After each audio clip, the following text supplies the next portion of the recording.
back to Two Kims, One Pod. We are your hosts, Peter Kim. Eunji Kim. And we are not related. Thanks for coming back to the pod. If you're new to the pod, go check out the last 18 episodes or so. Is this episode 19? I think it is. We're two comedians. We're queer. We're angry most of the time.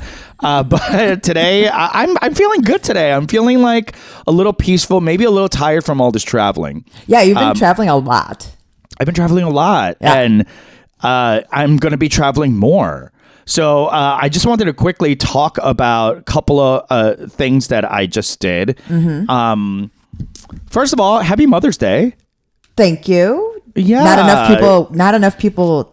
You know what? This month has been really crazy because it's AAPI, which we have not talked about at all. Have we not talked about APAHM? AAPI-HM? Yeah.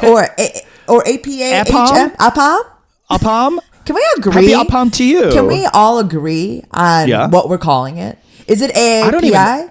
APA-HM? What is it? Wait, is it history? Is it heritage?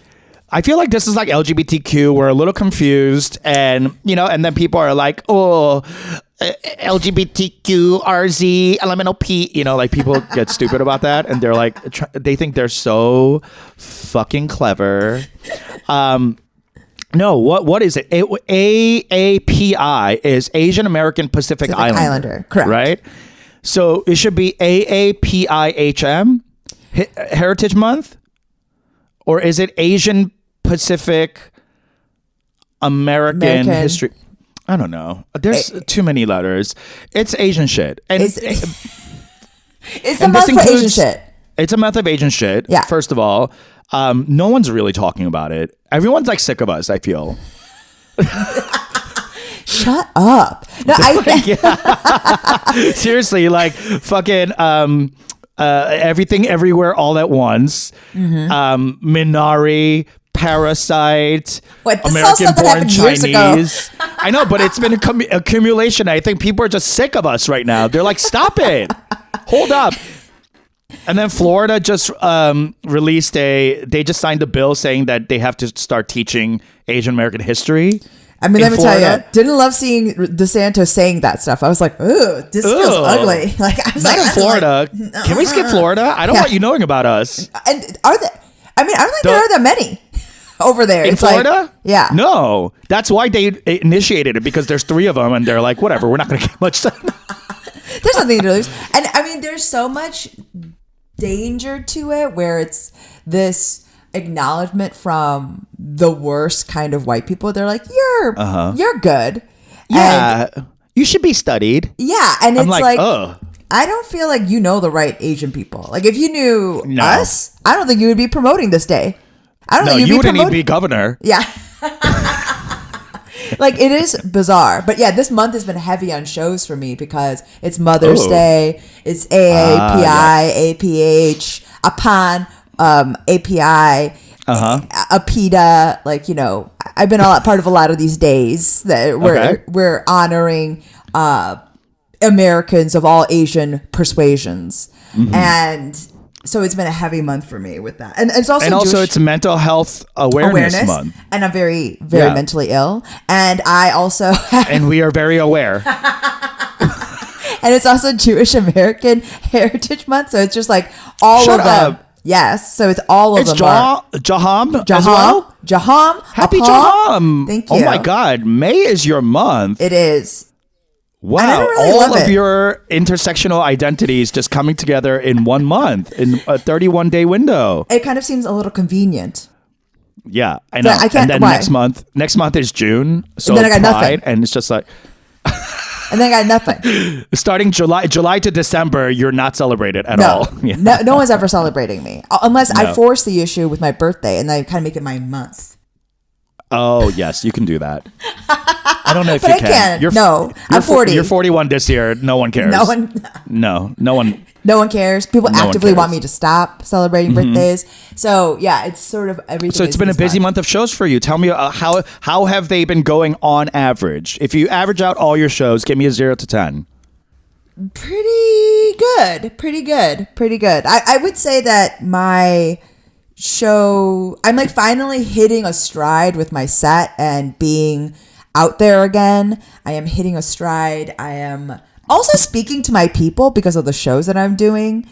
I'm not doing as many all white bar shows. I'm not doing as many all white club shows. I'm not doing as many all white shows. Good for you. The month of May, you could escape all whiteness for just a month. For just this month, and then it's back to the being in the Midwest. So back to white ladies in River North who are upset about me. But I mean, whatever. So wait, tell me about this travel. Oh, so I was just in Houston for a friends of mine and I, a couple of writers. We decided, because we're on strike, we decided to go make like a reality sizzle, if you will. The project is working title. An actor prepares, a nod to my girl Uta Hagen, and famous from the crossword. From the New York Times crossword. So if you don't know, there is a book called An Actor Prepares, and it's all about like an actor preparing for a role and like really doing their own research into like who they are, their history, their background, why they behave this way, etc. Sense, smell, whatever. Think Daniel Day, think Christian Bale, think Sean Penn. You go Melissa McCarthy. Okay. I don't know. She really seemed to turn into an octopus lady for Little Mermaid, so I think she did prepare. So we decided to do this thing called An Actor Prepares, which is a hybrid, like kind of like half improvised, half real people / like half actors, where us three are the only actors who go like literally prepare for a role. And our role is we all booked a movie, a horror movie that takes place on a ranch. So we decided to go to our friend Benda's dad's ranch and film a little like teaser for it. So it was really fun. It was really cool. Shout out to the whole squad, Aaron Diamond, John Coulomb. They really like snapped into directorial, producerial roles, and they were holding cameras and we were mic'd, and like it was like a real like running gun type of set, except we shot everything on iPhones. With like rigs and stuff. So like, and gimbals and, just like handheld and dirty. Yeah. And we went to this ranch, Riverwind Ranch, and we met with the ranchers and learned about like what it means to be a rancher and like doing like hard labor. Some of us did more, and it was a great experience. Now, let me tell you, this was a little outside of Houston, in a town called Simonton, Texas. And then, so we did 2 days of that, and then we went back to Houston to like hang, and then just kind of like hang out in the city of Houston, and just like eat and whatever. I don't know if anyone who listening or our fans are Houstonian or from Houston, but I got a bone to pick with Houston because I was told it was one of the biggest cities in the world, biggest cities in America. So it's like. In Texas. In the U.S.? It's one of the big... In the U.S., it's like number 4 or something. It's like right behind Chicago. Okay. And it's like super diverse or whatever, right? Yeah. And so I was expecting... I don't know what I was expecting, but I was expecting like a urban sprawl. Like any city that I've lived in. Like Chicago. Like you go and then there's like the city of Chicago, and then you leave the city and then it becomes like Niles or Schaumburg or whatever, right? You have your surrounding suburbs, right? Sprawl. But the city itself, it feels like the city. Like, like these are neighborhoods, this is a skyline, this is kind of the downtown area, etc., right? So that's what I expect from a city, is like a centralized urban landscape, where tall buildings, tall buildings, culture thrives, food, a cultural center. There's an opera house. There's an art museum. Yes, yes, thank you. Yes, but Houston was not this. For being a large city, I did not feel. I don't even know what the city looked like. If you told me to just draw the Houston skyline for you, could not do it. It was the most expansive Sure. It felt like LA. So if what it anyone's sounds ever been like. to LA, if anyone's been to LA is not a city. They say like, oh, LA, number one city population. Sure. But it is like, it's just a bunch of suburbs linked together by highways. Yeah. And that's exactly how Houston felt, except it was hot, muggy, filled with mosquitoes. And ugly as fuck. At least in California, in LA, like it's everything's sprawled out, but there's mountains, there's beaches, there's nature surrounding the area. So even if you're driving in a highway, like a 6-8 lane highway, there's things to see. Not in Houston. There's nothing to see in Houston. There's a condor. Exactly. There's like there's a tent city. Yes. A coyote, you know, something. But Houston was so bereft of any semblance of city. Right. And we had to drive so long to get to like a shopping district. So it was just like shopping malls, concrete, like just huge highways. And flat. Nothing else. Imagine like Chicago, but no tall buildings. Sure. No discernible neighborhoods, really. Yeah. And then like just thousands of mosquitoes. It was so crazy. I had never been bitten up that bad. It was crazy. And the humidity, oh my God. Because Houston is on the eastern side of Texas. I didn't realize this at all. I don't know nothing about Texas, okay? I don't know I've been anything. to Austin twice, and they say Austin's not even Texas, right? So it's like... this was the first time I was like actually in Texas, the state of Texas. Sure. And let me tell you, there's nothing to see. I was not... There was nothing glamorous about it. There was nothing like exciting. Usually when I go to a new city, I'm like, oh, let me get lost and like figure this city out. You know, like there's you're Emily in Paris in Houston. Yes. You have a little cowboy hat on. You're wearing your little boots. You're clicking and you're clacking. Yes. You're looking for a little flavor, and there was no flavor. Nothing. There were no like. I thought there were. They say everything is big in Houston, bigger in Houston. There were no big brawly men walking around. There was no like cowboy hunks to be seen. These people look like just regular suburban people. Wait, there are no hunks? No hunks. No hunks and boots, like nothing. Like I thought it was going to be like every day I'm going to see like cowboy hats or something like that. There were zero this was hunks? Not it. Zero hunks. No hunks to be found. Hunkless. Hunkless? Yes. You were hunkless in Houston. Wait, that's crazy, Peter. You did not and encounter I turned on my grinder. Yes. My jacked, all my gay abs.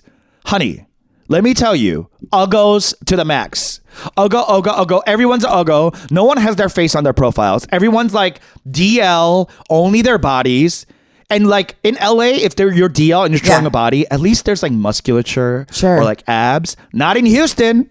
Not in Houston. There is just like normal body. They're showing they're only showing their bodies, and it's nothing to look at.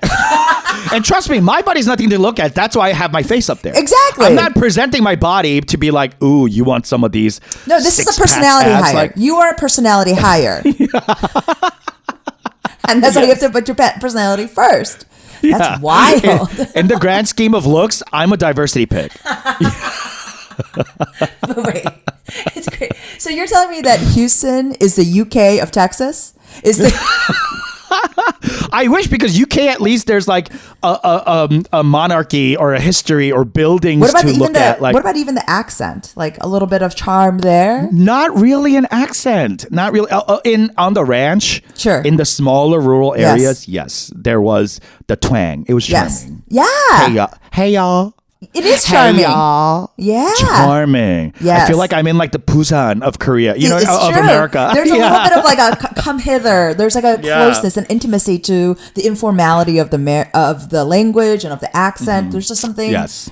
You're sharing something personal. There's something so comforting. It's a blanket that they're giving you over via language. That's so fucking depressing.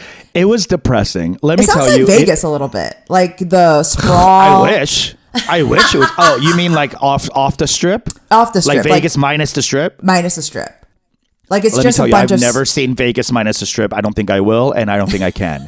Because it's very... Vegas outside of strip is murderous. Yeah, I mean, it's very, very hot. Everyone has to be inside because of how hot it is. You never see people on the street, so you can't really watch outside of the strip. There was no people watching. That's what I mean. That's the whole reason why you go to a place. What do you look like? What do you taste like? What's your whole situation? I mean, I did not love Houston. I did not love Houston. The food was pretty good, I will say. Everything was seasoned well. Tex-Mex? Tex-Mex. We had, oh my God. We had Tex-Mex. We had like Viet Cajun food. Oh, like, I love Viet Cajun food. Yes. Yes. So that was cool.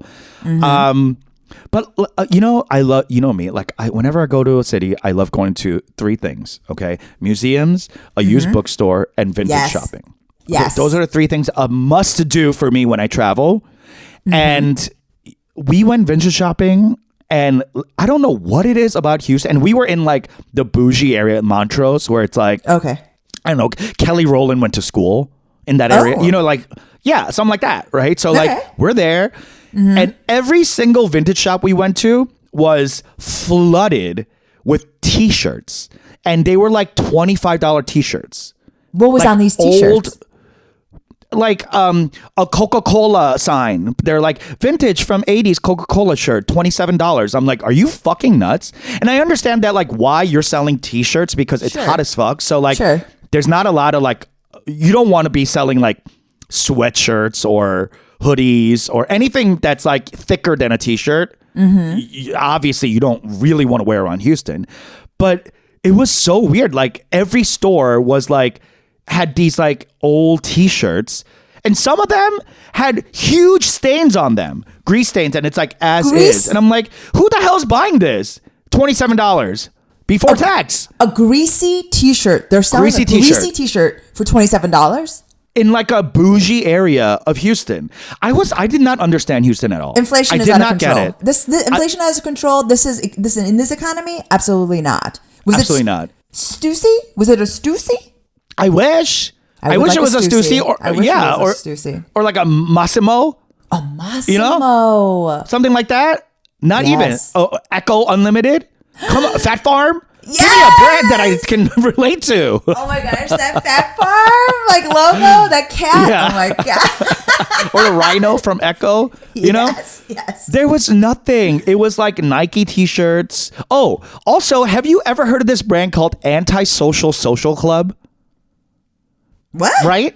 I've never heard of this brand ever. It's a brand? It's a brand, and it was hanging next to Supreme, which I know. Yeah. And so I deduced by where it was hanging and the price of these t-shirts. It just said Antisocial Social Club, and it had like a design on it, like a whatever design on it, and that was it. And it was $120 for a used t-shirt. Antisocial social. That's like a joke. I'm guessing that it's like Supreme, right? I'm guessing it's like it's so rare that they have these drops or whatever. Like it must be, because why is anyone purchasing that except for like clout or status, right? For $120, it's not even new. It's used. It's got a grease stain on it. Okay, so like it was so crazy, and I kept seeing Antisocial Social Club. It must be like a Texas thing or like maybe a Southern thing, because I had never heard of that. I thought it was a play on Asian American Girl Club. Is that it? The Asian American Girl Club? Yeah, I was like, oh, I thought maybe like it was just making fun of that or something. Like I could not. It was really like a whole different culture where I was like, oh, I'm not in the know. I have no idea how to exist in this area. Maybe nothing makes sense. Maybe we're just too old to know what this is. Maybe, but I don't know. That brand, I've never seen it before.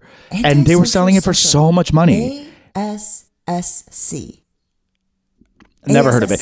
Yeah. Viewers, listeners, if you've heard of this brand, please write in and let me know how much you're willing to pay for an old version of this with a doodoo stain in the back. Like, I don't get why people are buying this. Wait, how long is the shirt? Why is there a doodoo stain on the back? I don't know. It was disgusting.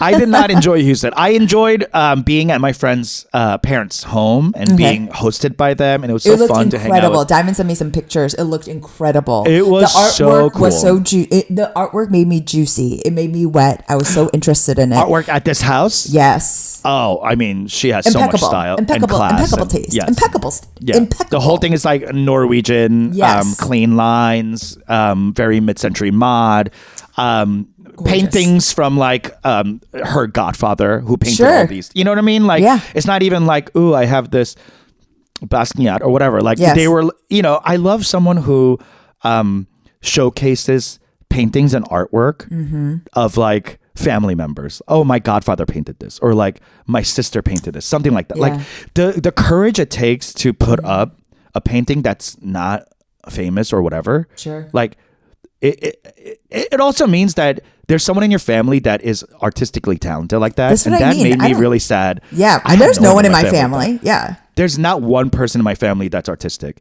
No. Like has done anything worth framing. I wish. Yeah, I mean, I think my aunt has done a really nice rendition of a song in a karaoke. Okay, sure. But you can't really frame that. And I don't know if that counts as being artistic. But I'm just No, it doesn't. Right Karaoke is now, not artistic. That's everyone trying to do well. You know what I mean? Like, if karaoke didn't have a score system, none of us would do it. Is anyone else in your family creative or artistic? Not one. I have a gay cousin who dresses up like a dog, like a puppy. He does like puppy play.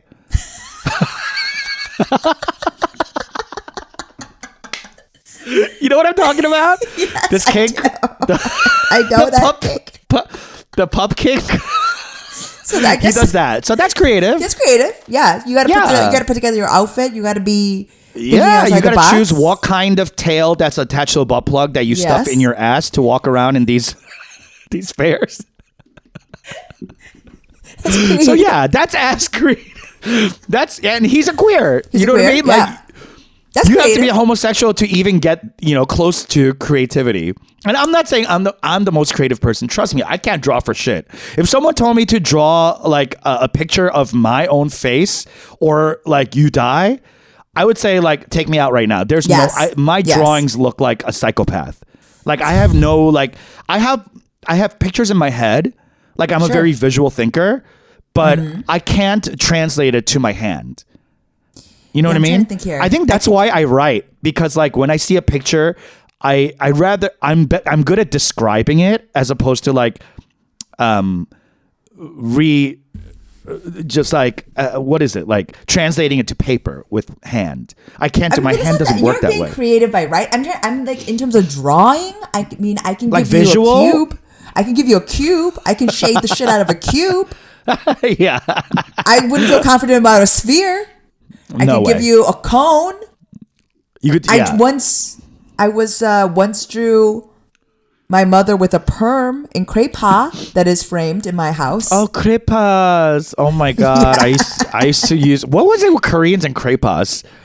Why were we so into that? I don't know. What is crepas? It's like crayon but thicker. Charcoal, thicker. It's like thick crayons that you can smear. It's thick crayons. Yeah. That like. It kind of like comes on wet. Yeah. Yeah, it's moist, and but I drew my mother with a perma. It's very flat, and I drew like little circles around her head, and in order to show that it was both black and brown, I made the first halo around her head brown, and then I drew another circle that's all black. I didn't think to mix them. Yeah, how old were you? I don't know, old enough to know better. This was see, and that's the best thing you've ever done. Yeah, I mean, I don't know. Yeah, we're not creative people. But no, I mean, like we are creative insofar we're not visually creative. We're not visually creative. Yeah, there's we're not no visual art people. No, I don't think there's anyone else in my family that's even remotely creative. Again, like I have a cousin that was addicted to cocaine. That's not creative. Everyone's addicted to cocaine. That's the whole point. Who does cocaine just like non-addictively? It's like asking someone like, hey, you want to do some cocaine? I could take it or leave it. No one says that. I mean, do you think that we are the only sort of creative person? Like, are we in our family? Yes. Like, are we the aberration? Yes. I don't know anyone in my family. None of my cousins are creative. They're all like business people, finance people, real estate. Yes. They play sports. Yes. My brothers play like either video games or sports. Like they've never, I don't think I've ever seen them doodle. You know, like, yeah, I doodle. I'm a doodler. Do you doodle? I doodle. When do you doodle? I used to, when I used to doodle the most? Young? When I was young and I would be on the phone. Doodle. You know when you're on the phone, like terrestrial line, landline, and it's like the little curly thing, and I would like curl and talk on the phone and doodle. That's like the only time I was like visually creative or something like that. But it was never to like reinterpret something, to express emotions, to show beauty, nothing like that. It was just like, it was almost like stimming for anxiety. Yes, that's how I doodled. Yes, yeah, exactly. I do cross hatching. I do swirls. Yeah. What's that S? Remember the S thing that you made? Like you made like 3 lines, like and the Stussy S or whatever. Yes, I don't know if it was Stussy, but that, I used to do that. Yes. Mm-hmm. I don't think there's anyone in my family either that was creative at all. East Asians overall, I don't think that's like. What are you talking about? There's so many people that are deeply creative. Like I knew so many people. If you're in Asia, if you're in like Asian Americans, name one Asian American artist. Visual. David Cho. Oh, okay. I stand corrected. There's so many. We had so many kick-ass Koreans that were visual artists. Chan, yes. Yeah, and there's also like a very famous video artist who like started. Was like one of the one of the first people to. I think that there is. All right, fine. Maybe it's just us. Maybe it's not an Asian thing. Like you and I come from a family that did not. No one encouraged us to be like frivolous with art and creativity. It's definitely a class thing because if you're a fancier Korean, there are people that had parents go to art school, or had parents that were also creatively inclined that did calligraphy. Yeah. Oh my God. I mean, you had to be really rich to do calligraphy. Yes. You know what I mean? Like that's your area of study, brushstrokes. What is that called? You're independently rich. What is that called? The like calligraphy. I don't know. You mean like Chinese letters? Yeah. Like learning. And then they have to like use their other hand to like guide it. And like dip it in the ink. Yeah. You know, like all those K-dramas where the woman would drink the ink to kill herself. You ever seen those? I've never seen that. No. Yeah. And their mouths are like black. Yeah. Do you die if you drink ink? I don't know. I assume that there's something poisonous in it because I've seen several K-dramas that are historical K-dramas where they drink the... the historical. Yes. Where they drink the ink in order to die. But I don't know. Let us know. Yeah. I may have just made that up. But I think that's real. I remember the black, like that and the water witches. Yeah. Calligraphy... is a very much like an ancient art form that's ours, right? Like, or at least the like East Asian calligraphy and the Chinese letters and stuff like that. And usually they're writing like, aphorisms. Like it's not just you're not just writing A B C D E F G. Like they're writing like phrases to like hang on on top of your the archway of your home or something like that. A bending willow sends wind. It's a small poetry. Small, like a weird haiku that you're like, you have to be like, majo majo, like, like it's very beautiful, like it's all I'd love to take a class in that. Did your uncle do that? My uncle who is very rich in Korea, that's what he does, golf and that. Okay, exactly. Yeah. I have a friend whose dad is a well-off artist who sits there and does calligraphy every morning as like a meditation. Yes. Blah, blah, blah. Yes. It's so fancy. It's like, very fancy. It's a fancy level of Asian that like I'm afraid to approach. But one day, when I'm like retired or I have enough money where I don't need to like work. Sure. I would love to get into calligraphy. And here's why.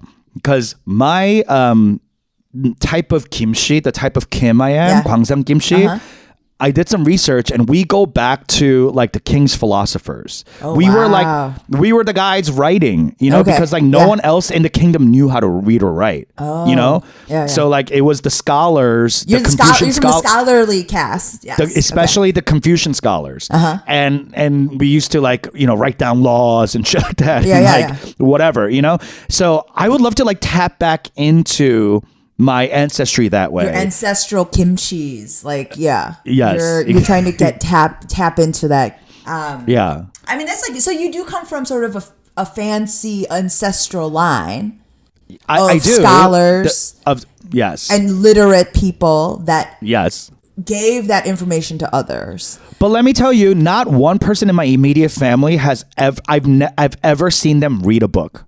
Yeah, me neither. Not one. Me neither. Not one. They'll read the newspaper, and they're like looking through newspaper. But not one time have I ever seen my uncles, aunts, my grandmothers, anyone just open a book and read it. Isn't that crazy? My parents never read a book. My parents had no books aside from the Blue Korean English Dictionary. Right? Or the King James Bible. My parents didn't read the Bible. Oh, really? No. Oh. My dad was very skeptical. We did go to the church, but I guess for a while. But they weren't home reading. No, they weren't. They were kind of they would have it in the car so that when they went to church, they had it. But they never brought it to the home. And my dad was always very like, what the fuck is this? He was a Buddhist that went along for the ride. And my mom was the one that was trying to, she was converted by the woman that, employed her at the wig store, the beauty supply. So she was just going. Indoctrinated by it's indoctrinated. But she wasn't,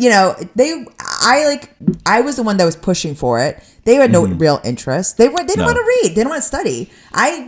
I'm thinking now that it's a lofty thing, right? Like it's a lofty thing to sit there and read a novel. Yes. Especially for immigrants who like don't have fucking time. Yeah, my parents never. It's so crazy that I was so into reading, given that there's no culture. Me too. I was so into reading. Yes. I guess like I just wanted to get lost. I didn't like my life, so I wanted to like get lost in like fantasy or someone else's life or story. And I loved sitting in the corner and just diving into my books. Yes. And did you ever do this? Like when you're like reading voraciously and you're literally like turning pages. Yes. What's going to happen? And your mom goes, 밥 먹으러 와. And you're just like, no, not right now. And then you start going crazy and screaming.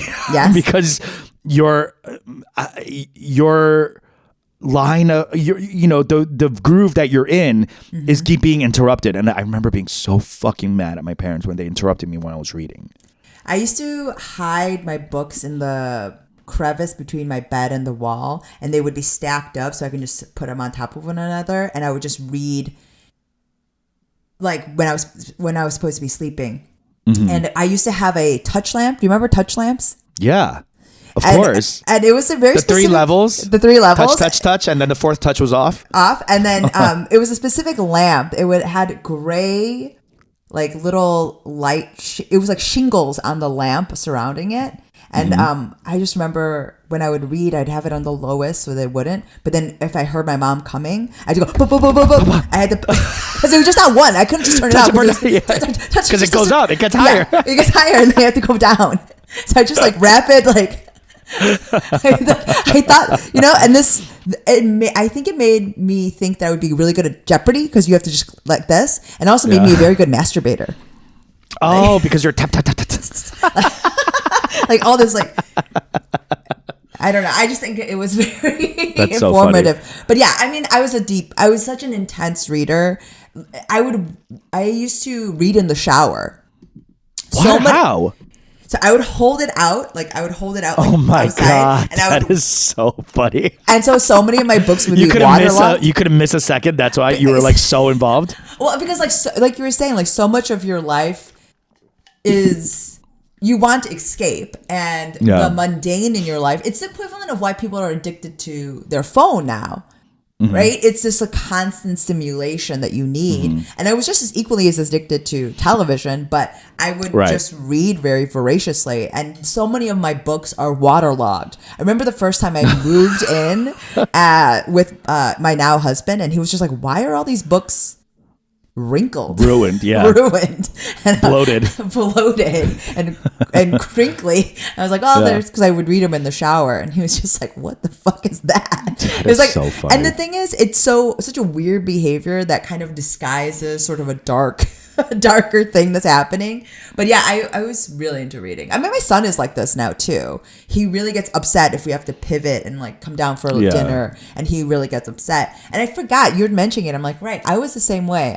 I have to remember to be kinder about it, because now I'm like, stop! Like, we're gonna have to get you tested. You're so weird. Like, honestly, if I had kids and they were like obsessed with reading, I would be so happy, because I understand that they're not cool. Yes. But at the same time, like, reading books, I guess it depends on what kind of book, but like reading books and being addicted to it is like the best thing for a kid than anything else, like video games or TV or whatever. You know, like at least like if you're reading, you're practicing reading and you're understanding the use of language and your imagination's on fire. Like, I think that's great. I think that's so cool. I mean, it also makes him a bit of a drama queen. You know, everything. Hey, that's where we got it from. Everything is like, he's despairs. He uses the word, I'm despairing. Like, he's oh always my like, God, that's so cute. No, it's like he'll spiral about like having to brush his teeth. Like, my life will never be correct. Like, it'll never be good again. Like, he's just spiraling because he's using the language of these fantasy novels, because they're dealing with like life or death stakes. What is he reading right now? It's a series called Amulet that's very similar to Lord of the Rings. I mean, it's all the same sort of bullshit, right? But it's like 4 kids. It's 4 children. I've been reading it with him. It's good. It's very similar to Lord of the Rings. There's a quest. There are elves. There's a dark entity. You know, there's different races working together.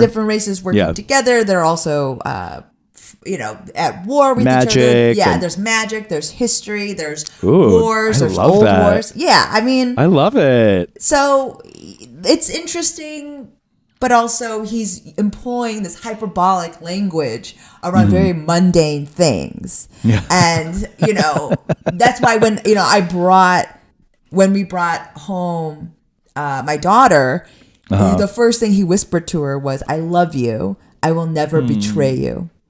Oh my God. Because there's all these like blood feuds and betrayal happening in everything he reads. So he's just like, this is the kindest thing I can say to this person, which also, that is the most Korean thing.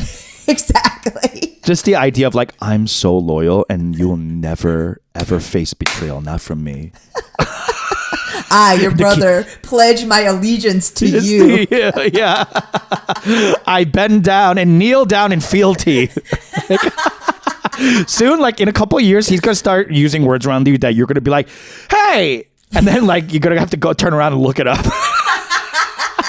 I mean, the thing is like, there are parts of it where I wonder, because our parents didn't understand what, like, it sometimes understand what we were talking about, I'm sure, especially when I was speaking Korean to my mom, and there were so many more elevated language I wanted to use, and if I use it and I had to use English, there was no way she could understand. And did you love that? No, because it breaks down this communication with her that I never got to express more sophisticated ideas or how I was feeling. And so it always had to stay relatively rudimentary. And then when you're staying there, I think the feelings you're expressing are also rudimentary and brutish and can very quickly become just mean, as opposed to navigating sort of a nuanced conversation, right? Yeah.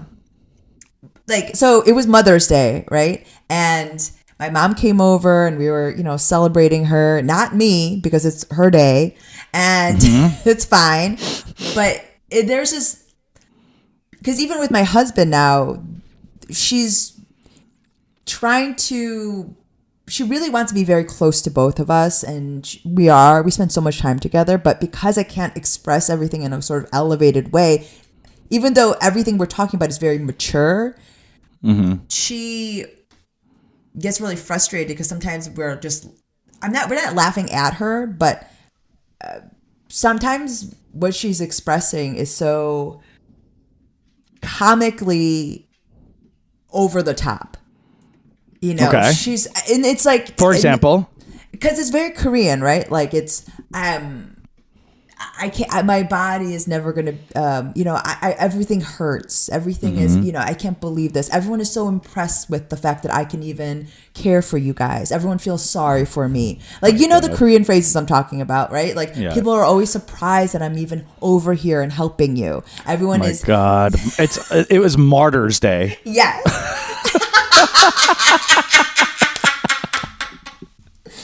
And the thing is, she wants me to say, like, 너무 고마워. 우리 엄마도 이렇게 힘들게 일하는 거를, you know what I mean? She wants me to say these like. She wants to hear that. Like, and right. Knowing you are not giving that.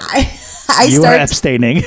And the thing is, she's saying this as she's like moving around very spryly, slapping away people. She wants to get up and make the pop. Like, she wants to do all these things. So she's complaining in a way and also making us seem ungrateful in a kind of nuanced way. That's hard. That as I'm explaining to Max, he's laughing because it's so over the top. Because there's a little bit of this nuance that's lost in that translation, right? Because of the cultural thing.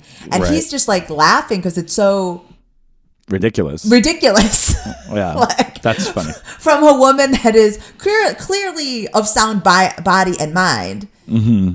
Yeah. She's fine. But she wants to be treated like an infirmed person, or like someone who's like we're all sitting around her deathbed bringing up a bowl of hanyak to her mouth. Yeah. Like to her parched lips. While we weep because of the sacrifices she's made. Yeah, she's drinking the hanyak like this might as well be a bowl of ink. Yeah. The amount I have struggled. She wants me to be weeping and being so grateful. And there's like this lack of the casualness, like the funny of it. She just can't get there because it's very American to be like, isn't this a little ridiculous? I'm not like, come on. And also even the guilting she does on a level that's very high that I can't really explain or give context to my husband. So he also thinks it's funny, but he's thinking it's funny because it's so hyperbolic. He's not thinking it's funny coming from the generations. Sure. Like he doesn't get it contextually. Exactly. Because also when you laugh about, or if you can laugh about it, you're laughing because you can't cry anymore. Right? You have to just be like, well, what the fuck are you gonna, there's this level of it where you can't cry about it anymore and you can't get angry about it anymore. So it's interesting because now even with my, the babysitter and / nanny that I have come to the house while I work, my mom, because have you ever, had a person who comes clean the house ever, like in your place? No. Okay. I wish. But like, so the way that my mom talks to this person and has spoken historically to other people like that she's ever encountered in my home is rude. Like it is 100% condescending and 100% like, exactly the behavior of someone who's never had this kind of power or never had this kind of money, and how they would treat someone if they just got a little bit of it, right? Like someone who gets to be middle management, how they treat people after. Okay, what did she say? she's just very picky about what they should or should not be doing. She goes out of her way. She's micromanaging.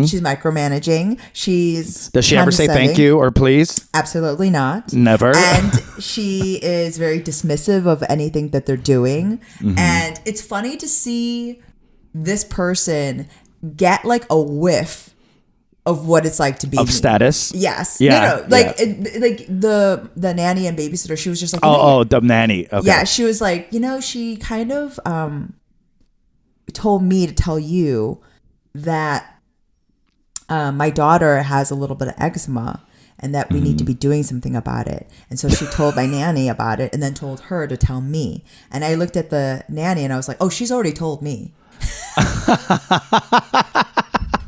Several times. Yeah. And she also... And I'm fully ignoring her? Yeah. The eczema will go away on its own. And you're not hearing the other stuff that she packaged in it, which was my failure to recognize that my daughter needed this in the first place. Right. That I need to be doing better as a mother. And that, what are you doing? And I was like, there's a bunch of stuff that you don't get privy to because she is saying it to you as well, but she's saying it in Korean. So you don't get it. Right. She's not, you're missing all the nuances of the shade. It. So, yeah. But it's just, even with only hearing 30% of it, she was like, this is a lot. And I was like, this is just a small peak. Because you're scratching the surface, honey. Because sometimes when you talk or complain about it to your white friends, sometimes I feel like our American friends think that we're exaggerating. Yeah. That like somehow they don't get it. Because they don't understand the context of how someone could be so mean. And rude and heartless when they speak to their own progeny. Because they're like, there's absolutely no way it's actually like this. Right. And then especially when they meet your mom or my mom, they're very nice. It's all smiles. Our moms, yes. Right. They put on their best face, their best behavior. They've all of a sudden learned manners. Yes. You know what I mean? And then when they leave the house, it's like, yes. And that's what I mean, where like your American friends are like, oh, she's not that bad. She seems why really are you nice. being so extra? Really, she's so nice. She's so kind to you. She said these nice things about you. And I'm like, yeah, you're getting such a small fake version of it. Right. And I remember saying once, I think I said it casually to a mutual friend, and I was like, my mom always she says to me that I hope you get cursed with a daughter as bad as you. And, like, in this friend, and that's like a normal saying in Korean. It is like, it's a very like, it's that's a common not saying. Something that should it come with any shock? No. Or surprise? And this, our parents don't read. They're not getting anything new. They're not able to they're just recycling the stuff from the 80s that they brought over from the motherland. Like, they're not getting any new terms of phrase. They're not making up anything. I wish my mom would learn a new way to neg me. Yes. Just new language to put me down. It's because like the 80s, 70s, 80s language is just like, it's too old. It's like funny now because like you need to be updated in the way you like, the way you put me down. Get me some fresh new material. Like I think it's just something, and. So is this what happened on Mother's Day? Is that what happened? Oh, it was elevated to a level where what happened? She was very insulted that we were not reverential enough, that she did not receive enough gifts. We did not think enough. What did you get her? Everything. Did you get her a gift? Yeah, we got her like an $80 orchid. Oh, wow. Okay. That's nice. I mean, think about spending that much money on a fucking orchid. And orchids are hard to keep alive, too. That's what I mean. She loves to do that shit. She likes it. She likes the botany and like the gardening and the flowers and stuff. Yeah, it's a very beautiful flower. It's clearly very expensive. And we ordered like a ton of sushi, like, hey, like, you know what I mean? Like, I did it. We did it. We showed up. Uh-huh. But it wasn't enough. It wasn't enough? Because she wasn't happy? Because of how hard she's working and how sick she is. Yeah. Yep. She's about to die. and this is the best you can do? Like, let me ask you, is there anything you could have done that would make her satisfied, or is this just like an uphill, it's a Sisyphean?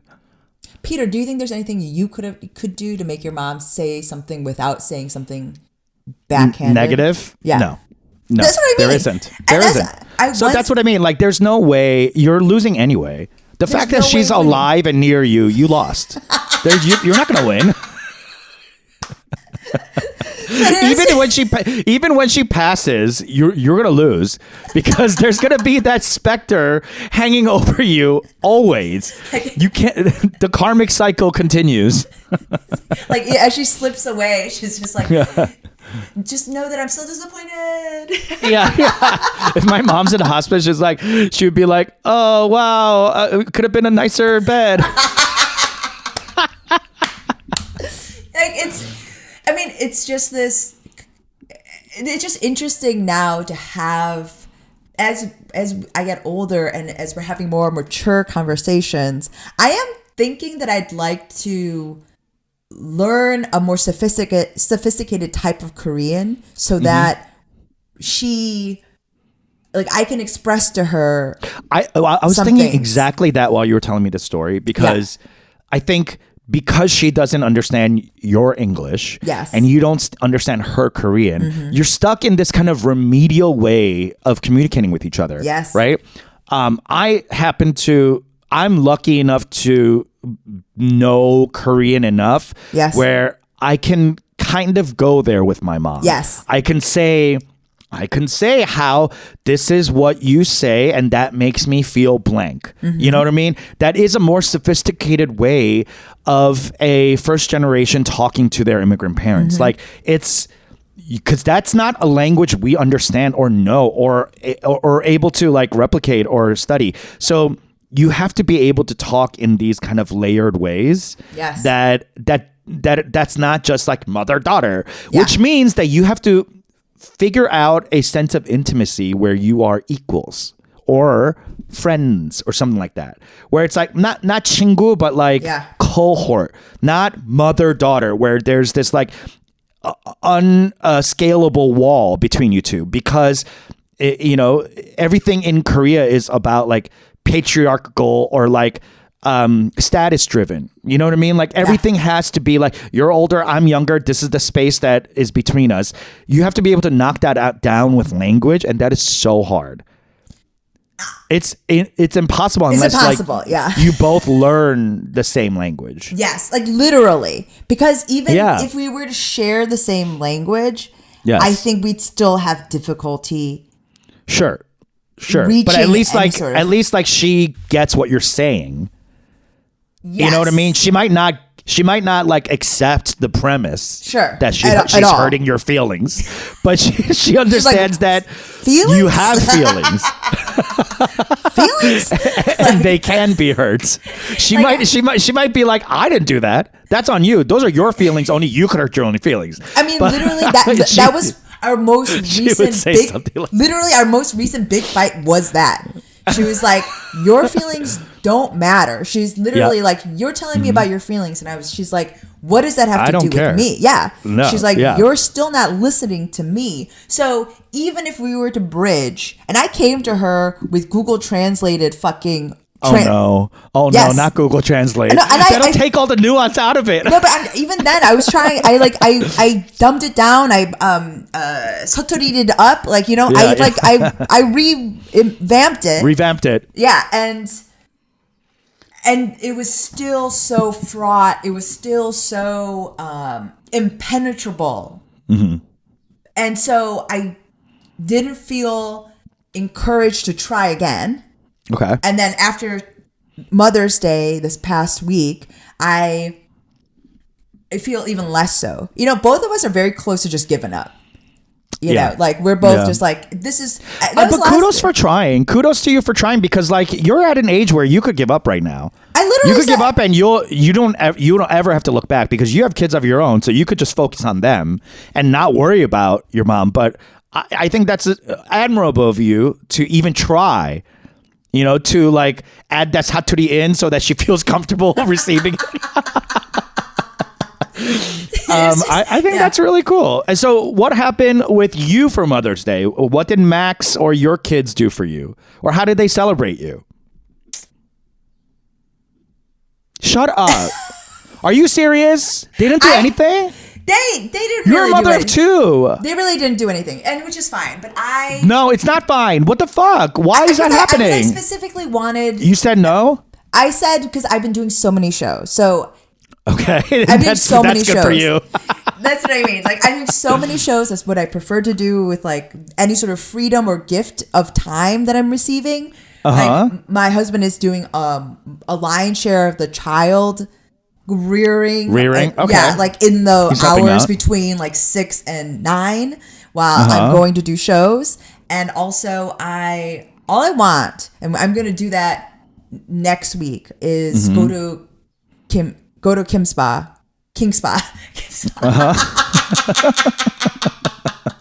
So you want your family for Mother's Day to leave you the fuck alone? Yeah, I want to be alone. I don't need to be. That's great. I don't need to be feted. I don't need to be appreciated. I just really want to be left alone. I want to be left alone in a way that is profound. I want to be left alone for many hours, not just a little bit. For many hours. No interruptions. And I really want a minute to just think. Okay. I love that. A day of solitude. That sounds great. Yeah. For a mother of two. That sounds really great. You know, without having to think about Amazon purchases and who needs to go where and what's happening. So that's really all I wanted. So I didn't need to be feted any sort of way. And I will say, and we've talked about this, that expectation always leads to disappointment. So that's why I used to call Valentine's Day our annual fight, because I would have this expectation and he would never be able to deliver. Yeah. And so, now, is that because your expectations were never verbalized, or they were verbalized and it was still ignored? Oh, no, I verbalized. That's horrible. I was verbalized. That's horrible. We need to fix that. No. I verbalized. And then every year we'd have a fight. And then I inside of the fight, I'd be like, hey, remember this fight for next year.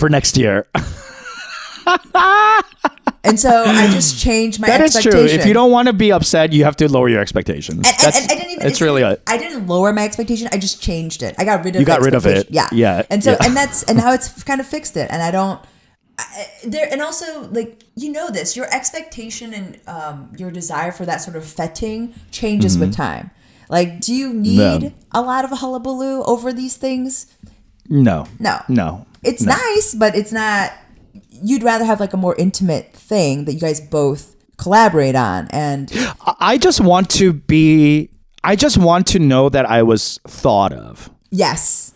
You know what I mean? Like, yes. I don't need gifts, or I don't need like anything really. I just want to know that on this day that you thought of me for an additional 5 minutes. I want to be considered. Yes, exactly. I just want you to consider me, my feelings, what I might need, subvert my expectations, surprise me. This is like, we're like submitting Take something off my plate. We're submitting ourselves for Emmy nominations. This is for your consideration. Yeah, exactly. We just want you. I just want to be nominated. I want to be considered. I want to be honored. I don't need to win. I don't need to win. No, I just want my photo to show up next to like 4 other photos of someone that looks like me. Yeah. And that's it. That's all I need. And so for someone else to win. I don't need like stuff, because I could buy my own stuff. Yes. And honestly, like, you're not going to get me something that I like better than me. No. So we don't need that. But if there's something, I love when someone thinks of making my life easier and doing that act of service without even me knowing. For example, putting gas in my car. Ooh. Because you know that's going to save me some time tomorrow. Something like that. Yes. I get horny off of stuff like that. Yes, you know? My nipples just got hard. Yeah, or like, or whatever. Like, the dog needs to go get, shots or whatever. Like, figuring out that before I have to planet, right? Yes. Because you thought, what would make Peter's life just a little easier? That's all I need. That's all I care about. Because you know what? You and I think about that all the time. You and I are thinking about that. You're thinking about that for your kids, your mother, your father, your husband, blah, blah. Like, I don't have that many people to care about, but I have a dog and a partner. So like, I'm doing these things, and I think a very East Asian thing is acts of service, because we're not good with our words. No. So we serve, but like, I want that for me too. I just want a little bit of servitude. That's it. Just make my life a tiny bit easier. And I will, trust me, I'll talk about that with my friends nonstop. The amount I complain about you, trust me, it'll be just a little less, you know? If you fucking detail the inside of my Subaru, please, that's all I'm looking for. Help me.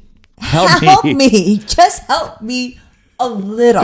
Ayúdame, please, por favor.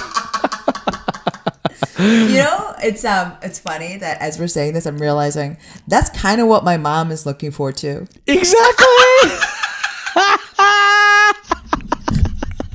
We come full circle and we're like, oh, God damn it. That sucks. All right. Well, happy Mother's Day. I'm glad that you had a great time. And I didn't do anything for Mother's Day because my mom's in Hawaii, but I sent her red ginseng drink. Oh, that's expensive. You know, that's Koreans nice. Koreans love that red ginseng. Yes. And she's talked about it more than twice. So now I'm like, okay, well, that's my cue to fucking go to Amazon. Everything about Korean health revolves around the phrase vitality. And this is energy. Energy. Vitality. And this doesn't have anything to do with anything grounded in science or like a concrete thing about. And every time my mom says vitality, I'm like, this feels like you're saying this is how you get your dick hard. Yes. Like, you know what I mean? Like stamina. Yes. Like, that's what I feel like they're talking about. Like, vitality for what? What are you doing that you need vitality for? It's the fucking, right? It's like your loins being like fired up. It's like, it's truly like it's vitality and vitamins that are going to help you. Like, it's just all revolving around this sort of like generalized idea of health that is like also, it's funny because it's such a mainstay of wellness culture now, but Koreans have been doing this since the get-go. Decades. Like giving decades. Like where digging up ginseng roots on the side of a mountain and be like, oh, the older the better. And they make a juice out of it. Like, just, yeah. I mean, these people are like, you think it's celery root? Like, we've been doing roots. We've been doing root juice for quite some time, sir. We've been rooted. We've been rooted. So. Yes. Okay. I think that's it, right? Yeah. Thanks for listening. Happy Mother's Day to everyone. Happy June, Pride Month coming up. And yes. APAM, the end of APAM, APHM. Thanks everyone for listening, and we'll talk to you next week. Bye. Bye.